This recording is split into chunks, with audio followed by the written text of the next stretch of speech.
Hello కానమోకు కథావచనం మోహనవచనం పరిజ్ఞాన హితబాండం నిత్య చదువరి శ్రోతలకు ఆహ్వానం నమస్కారం. చదవదగునెవరు రాసిన తదుపరి చదివిన వెంటనే మరువక పలువురికి వినిపింపబూనిన అది ఏ పరిజ్ఞాన హితబాండమవుపో మహిళ మోహనవచనమై విరాజిల్లు. పరిజ్ఞాన హితబాండం లక్ష్యం ప్రతివారీ సమాచార హక్కు. ఆ స్ఫూర్తితోనే ఇప్పుడు డాక్టర్ దేవరాజు మహారాజు విరచితంశంగా ధార్మిక మూర్ఖత్వం సమాజానికి అనర్థం అనేటువంటి అంశాన్ని మన కానమోకు కథావచనం శ్రోతలకు మీ కానమోకు స్వరంలో ఇప్పుడు వినిపిస్తాను, వినండి. ధార్మిక మూర్ఖత్వం సమాజానికి అనర్థం. ఇక వినండి. సమాజాన్ని ముంచెత్తుతున్న మూర్ఖత్వం ధార్మిక మూర్ఖత్వం. ప్రజలు ఎప్పుడైతే తమ హక్కుల కోసం గొంతెత్తుతారో, తమ అధికారం కోసం నిలదీస్తారో, అప్పుడే వారిని మత పిచ్చిలోకి తోసేయాలి అని నెపోలియన్ పేర్కొన్నాడు. ఎప్పుడెప్పుడు ధార్మికత రాజనీతితో జతకూడుతుందో అప్పుడప్పుడు ద్వేషం గొప్ప మెజారిటీతో అధికారంలోకి వస్తుంది. దేశంలో అంధభక్తులు ఎలా తయారయ్యారంటే, ఏదైనా మంచి విషయం జరిగినప్పుడు మీరు వారికి కంగ్రాచ్యులేషన్స్ అని చెప్పారనుకోండి, అది వారికి అర్థం కాదు. పైగా కోపం తెచ్చుకొని బాజ్ పాలేషన్స్ చెప్పాలంటారు. కాంగ్రెస్ అంటే ఆ పదం కాంగ్రెస్ పార్టీకి సంబంధించింది అనుకుంటారు. కంగ్రాచ్యులేషన్స్లో కాంగ్రెస్ ఉందనుకుంటారు. ఆ విధంగా గత 11 ఏళ్లలో పేడ అనేది ఒక ఆల్రౌండర్ పదార్థం అయిపోయింది. పొలంలో వేస్తే ఎరువవుతుంది, పొయ్యిలో వేస్తే పొయ్యిని మండిస్తుంది. అదే గనుక మెదడులో వేసుకుంటేనా ఇంకేముంది, ఎంచక్క అంధభక్తులు కావచ్చు, సనాతనాన్ని నిలబెట్టుకోవచ్చు. మరింకోవైపు ఈ దేశంలో ధర్మం ఒక వ్యాపారమైపోయింది. ఆశ్చర్యపోవాల్సిన విషయం అది కాదు. చదువుకున్న వాళ్ళంతా విదేశాలకు వలసపోతుంటే ఇక్కడ మిగిలిపోయిన వారిలో కొందరు చెవిటివాళ్ళు, గుడ్డివాళ్ళు అయిపోతున్నారు. ఇంకా మిగిలిపోయిన కొందరు మాత్రమే బాధ్యతగా తమ మెదళ్ళు ఉపయోగిస్తున్నారు. చాలా విచారించాల్సిన విషయం మరొకటి ఉంది. ప్రపంచ దేశాల్లో ఎక్కడా జరగనిది ఇక్కడే జరుగుతుంది. విచిత్రం, మనిషికి పుట్టినవాడు ఈ దేశంలో మనిషి కావడం లేదు. హిందూ, ముస్లిం, సిక్కు, ఈసాయి అవుతున్నాడు. మనిషి మాత్రం కాలేకపోతున్నాడు. దీనికి ముగింపు ఎప్పుడు? విద్య, సంస్కారం ప్రతి ఒక్కరికి అవసరమైనవి. ఎందుకంటే విద్య తలవంచనీయదు, సంస్కారం వ్యక్తిత్వాన్ని దిగజారనివ్వదు. విద్య, సంస్కారం రెండూ లేని వారికి అధికారం కట్టబెడితే ఎలా ఉంటుంది? ఇదిగో ఇలా భారతదేశం ఇప్పుడున్నట్లుంటుంది. ఈ మధ్య మనుషులు కూడా షేర్ మార్కెట్ లాగా అయిపోయారు. ఎప్పుడు ఎవడు ఎంతగా దిగజారుతాడో తెలియకుండా పోయింది. పేపర్ లీక్ అయితే పరీక్ష రద్దవుతుందని మనకు తెలుసు. కానీ ఈ దేశంలో 20 లక్షల ఈవీఎంలు కనపడకపోయినా, నమోదైన ఓటర్ల సంఖ్య కంటే అధిక సంఖ్యలో ఓట్లు పోలైనా ఈ ఎన్నికలు ఏమాత్రం రద్దు కావు. పైగా సిగ్గు విడిచి ప్రజాస్వామ్యాన్ని మేమే సాగుతున్నాం అని డప్పు కొట్టుకుంటుంటారు. ధరలు పెరగడం, జీవనం దుర్భరం కావటం అందరితో పాటు ఆర్ఎస్ఎస్, బీజేపీ వారికి కూడా అనుభవంలోకి వస్తుంది. అయితే వారు ఆ విషయం మనలాగా బయటికి చెప్పుకోలేరు. రైతుల జీవితానికి, సైనికుల ప్రాణానికి, స్త్రీల మానానికి ఈ దేశంలో విలువే లేదు. ఇక మిగతా వాటి ధరలన్నీ ఆకాశమెక్కి కూర్చున్నాయి.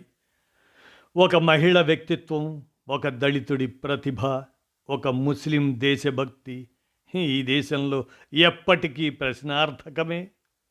అబద్ధం రోజుకు 5-6 డ్రెస్సులు మార్చుకున్నా భయంగానే తిరుగుతుంది. విలేకరుల సమావేశం ఒక్కటి కూడా నిర్వహించదు. ఎదురుగా ప్రాంప్టర్ లేకపోతే పెదవి కదపదు.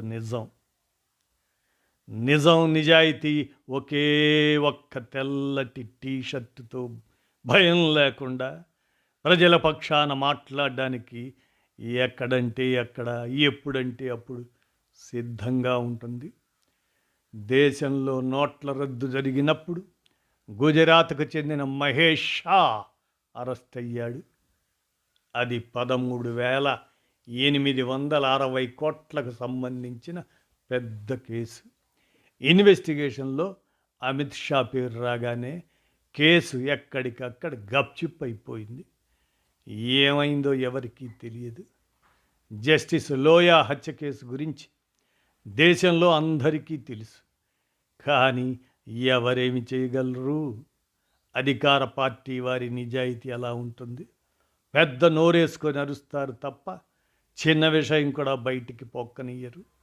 వారి ప్రణాళిక అలా ఉంటుంది. ఒక రాజకీయ విశ్లేషకుడు మన ప్రధాని ఉపన్యాసాలన్నీ శ్రద్ధగా విని ఆయన మాట్లాడే దాంట్లో ఏ ఏ విషయాలు ఉంటాయన్నది లోతుగా తరచి చూసి తన పరిశీలనల్ని ఈ విధంగా ప్రకటించాడు. ప్రధాని ఉపన్యాసాల్లో 60% హిందూ ముస్లిం మందిర్ మసీదులు ఉంటాయి. 30% దేశభక్తిపై దొంగ ప్రేమ, 9.99% నెహ్రూ గాంధీ కుటుంబాల విషయాలు, 0.01% మాత్రమే ఆర్థిక వ్యవస్థ, ఆరోగ్యం, వికాసం ఇటువంటి విషయాలు ఉంటాయని ఆ విశ్లేషకుడు ప్రకటించాడు. గత 10 ఏళ్లలో దేశంలో 36 కోట్లున్న పేదల సంఖ్యను ఈ ప్రభుత్వం 80 కోట్లకు పెంచింది. సబ్కా సాత్ సబ్కా వినాశ్, దేశ ప్రజల మేధోమదనం అంటే ఏమిటో అర్థమైంది కదా. అబద్ధాలు చెప్పేవారికి ఈ మధ్య కాలంలో ఎక్కువ గౌరవం లభిస్తుంది. ఎందుకంటే నిజాలు వినే ఓపిక ఏ కొద్ది మందిలో కానీ ఉండడం లేదు. టైటానిక్ సినిమా చివరి సన్నివేశం గుర్తుంది కదా. ఓడ మునిగిపోతుంటే కొందరు మూర్ఖులు సంగీత వాయిద్యాలు వాయిస్తూ ఆనందిస్తుంటారు. ఇప్పుడు ఇక్కడ కూడా అలాంటి పరిస్థితే ఉంది. దేశం పూర్తిగా నాశనమవుతూ ఉన్నా కళ్ళు మూసుకొని అంధభక్తులు తమ నాయకుడిని పొగుడుతూ ఉన్నారు. ఇది సబబేనా? ఆలోచించే పని లేదా? మన కేంద్ర ప్రభుత్వం హౌజ్ మేళా పేరు మార్చాలని, హజ్మోలా పేరు మార్చాలని తీవ్రంగా కృషి చేస్తుందట. ఎందుకంటే ఆ పేరులో హజ్ ఉంది, పైగా మౌలా కూడా ఉంది. ఈ రెండు ముస్లిం మతానికి హజ్మోలా. ఈ రెండు ముస్లిం మతానికి సంబంధించినవి. ఆ పేరు మార్చి వారు దానికి దీన్ దయాళ్ డకార్ గోలా అని పెడతారని వినికిడి.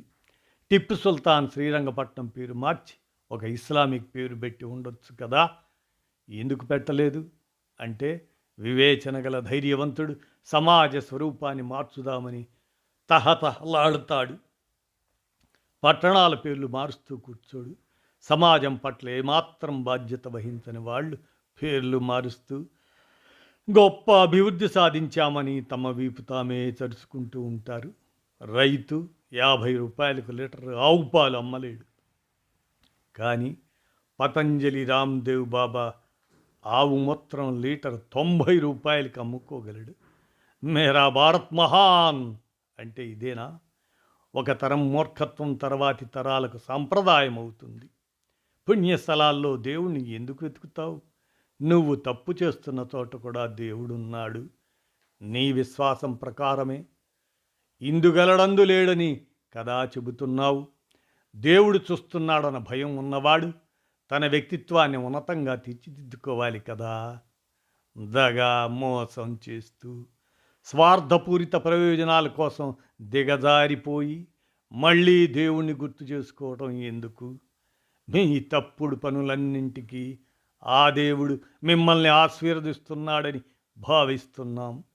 ముఖాన్ని చూసి ప్రశంసలు గుప్పించటం కాదు, వ్యక్తిత్వాన్ని చూసి చరిత్రను చూసి మాట్లాడాలని చెబుతారు విఘ్నులు.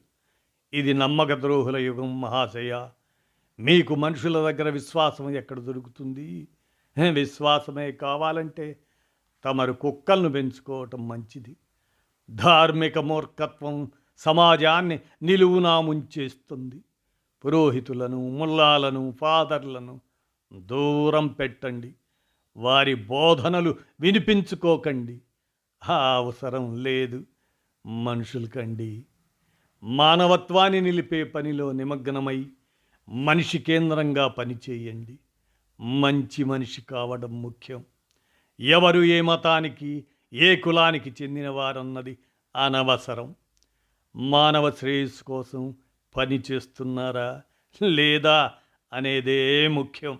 కుల మతాలకు, వారి ధార్మిక విశ్వాసాలకు విలువే లేదు.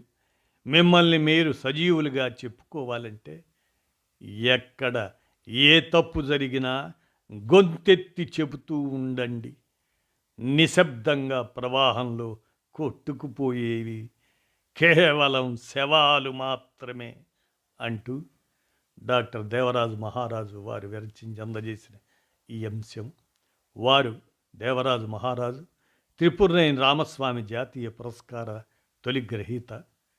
అలాంటి వారు అందజేసిన ఈ అంశం ధార్మిక మూర్ఖత్వం సమాజానికి అనర్థం అనేటువంటి ఈ అంశాన్ని మన కానమూకు కథావచన శ్రోతలకు అవగాహన నిమిత్తం వినిపించాను. విన్నారుగా. ధన్యవాదాలు.